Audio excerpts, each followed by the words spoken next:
तो नमस्कार, मैं अनुराग त्रिपाठी आज आपके बीच में कुछ ऐसी कहानी लेकर के आ रहा हूं जिसे सुन करके आप अपने जीवन में कुछ बदलाव ला सकते हैं। तो दोस्तों शुरू करते हैं।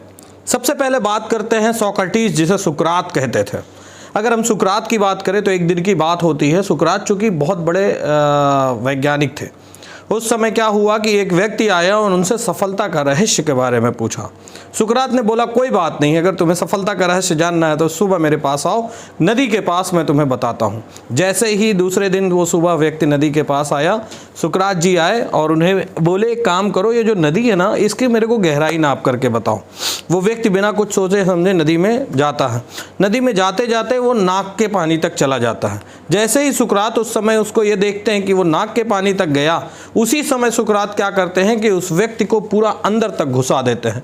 वो स्थिति परिस्थिति देख करके वो आदमी परेशान हो जाता है और सांस लेने के लिए पूरा अपना दम लगा देता है और उनके हाथ का जो प्रहार रहता है उस पर वार करके वो धीरे से बाहर निकलने का प्रयास करता है। 2-3 बार उसे ऊपर नीचे करते हैं। फिर जा करके प्रयास करने के बाद वह व्यक्ति ऊपर आता है। जब वह व्यक्ति ऊपर आता है वो बोलता है, क्या आप ये कौन सा आप सफलता का रहस्य मुझे बता रहे हो? क्या आप पागल हो? ऐसे कोई सफलता का रहस्य बताता है? उन्होंने बोला, देखो, अच्छा, जब तुम नदी के अंदर थे और जब तुम अंदर के तरफ मैं तुम्हारा सिर दबा करके अंदर कर रहा था तो उस समय तुम क्या सोच रहे थे? उसने बोला, उस समय मैं कुछ नहीं सोच रहा था, सिर्फ इतना सोच रहा था कि मैं कैसे बाहर निकल करके सांस लूं और उसी के लिए मैं अपना पूरा प्रयास कर रहा था। बोला, बस जैसे तुम अपने आखिरी दम तक सिर्फ एक ही प्रयास कर रहे थे कि मुझे जिंदा रहना है और मुझे नदी के पानी से बाहर निकलना है, वैसा ही प्रयास अगर तुम अपने किसी भी कार्य में करोगे तो सफलता तुम्हें अपने आप मिल जाएगी। तो दोस्तों, ये कहानी सिर्फ इसलिए थी कि अगर हमारे भी जीवन में ऐसी कोई बातें चलती हैं और हमें लगता है कि हमें सफलता नहीं मिल रही है तो हमें भी उसी तरह से प्रयास करना चाहिए, अपना 100% देना चाहिए, तब जा करके हम सफल होते हैं। इसी सफलता की बात में आपको मैं एक दूसरे तरफ लेकर के चलता हूँ। बात करता हूं मैं बाज की। बाज, ईगल जिसको कहा जाता है।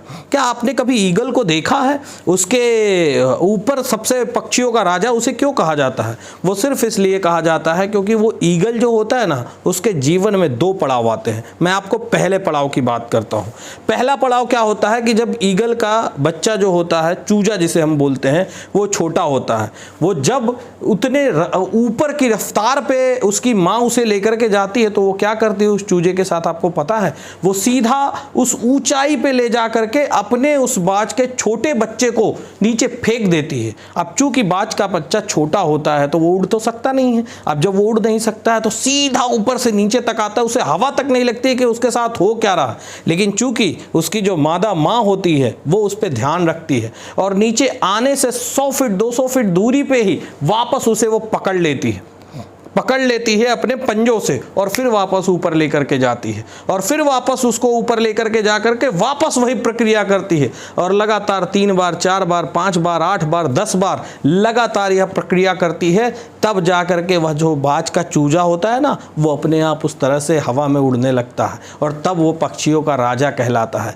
उसी बाज की मैं दूसरी कहानी आपको बताता हूँ। वही बाज अपने एक ऐसे अवस्था में आ जाता है कि जब उसे लगता है कि अब जीवन का अस्तित्व नहीं है, क्योंकि उसके पंख जो होते हैं वो पूरे खत्म हो जाते हैं, उसके जो चोंच होते हैं वो पूरे तरह से खत्म हो जाते हैं, उसके पंख खत्म हो जाते हैं। लेकिन वो बाज फिर क्या करता है, उसके सामने 2 ऑप्शन होते हैं, या तो वो मर जाए यानी अपने आप को पूरी तरह से छोड़ दे, और या तो वो अपने आप को रिनोवेट करके आगे आए। तो वहाँ पे वो दूसरा ऑप्शन लगाता है, वो किसी एकांत जगह पे जाता है इसी प्रक्रिया में और किसी एकांत जगह पे जा करके अपने आप को वापस रिनोवेट करता है।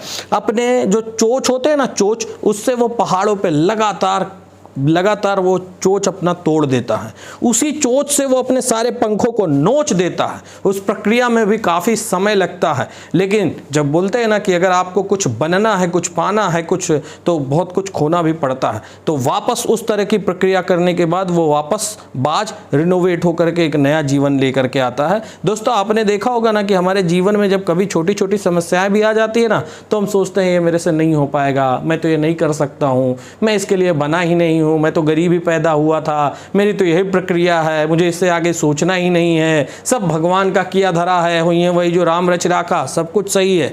लेकिन गीता में भी कहा है कर्मण्येवाधिकारस्ते मा फलेषु कदाचन, यानी आपको कर्म करना ही पड़ेगा। कर्म करिए, भले फल की इच्छा मत करिए, लेकिन फल तभी मिलेगा जब आपको वो कर्म करोगे। सेम यही जीवन में हमारे स्थिति परिस्थिति है। यदि आपके जीवन में आपको आगे बढ़ना है, आपके सपनों की उड़ान को आपको पूरा करना है, आपको जो चाह रहे हैं वो सोचना है, तो वो बात जैसा सोचना पड़ेगा।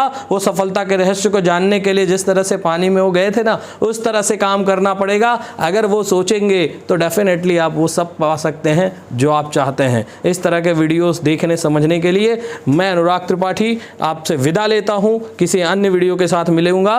वीडियो लाइक करिए, चैनल सब्सक्राइब करिए अन्य बातों के लिए। तब तक के लिए आप सभी को जय हिंद, जय भारत।